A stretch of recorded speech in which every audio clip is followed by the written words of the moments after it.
সারদা তখন মাত্র 5 বছর পেরিয়ে 6 বছরে পা দিয়েছেন। আর ওদিকে দক্ষিণেশ্বরে কামারপুকুরের গদাধর চট্টোপাধ্যায়, ভবিষ্যতের শ্রী শ্রী রামকৃষ্ণ পরমহংস, সাধনার স্রোতে ভেসে চলেছেন। একটাই আকুতি, একটাই তীব্র আরতি, মা, তোকে না দেখে আমি থামব না। দিন যায়, রাত যায়, কিন্তু জগজ্জননীর দর্শন নেই। অবশেষে একদিন ব্যাকুলতার অসহনীয় বেদনায় মায়ের হাতের খড়গ তুলে নিলেন তিনি। মায়ের চরণেই যখন আত্মাহুতি দিতে উদ্যত, ঠিক তখনই মা দেখা দিলেন। সেই মুহূর্তের পর জগজ্জননী আর পাষাণ প্রতিমা রইলেন না, তিনি হয়ে উঠলেন জীবন্ত মা। দক্ষিণেশ্বর মন্দিরে শুরু হল মা ছেলের এক অপূর্ব দিব্য লীলা, যে খেলা এই জগৎ আর কখনো দেখেনি। কিন্তু সাধারণ মানুষের চোখে এসব বোঝার নয়।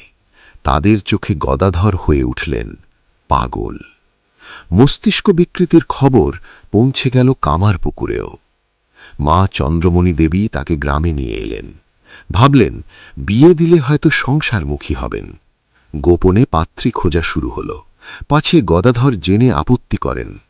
কিন্তু যখন তিনি জানতে পারলেন, না, তিনি বিরক্ত হলেন না, বরং বাড়িতে বিয়ে হলে যেমন শিশুরা আনন্দ করে ঠিক তেমনই আনন্দ করতে লাগলেন। তবু মনের মতো পাত্রী কোথাও মিলল না। ঠিক তখনই সবাইকে অবাক করে দিয়ে গদাধর বলে উঠলেন, এদিক ওদিক খুঁজে কি হবে? জয়রামবাটিতে দেখো, রামচন্দ্র মুখুজ্জের বাড়িতে বিয়ের কোণে কুটো বাঁধা আছে।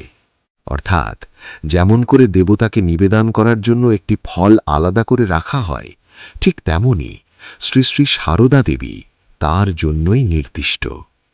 এই মিলন কাকতল নয়, এই মিলন দিব্য নিয়তি।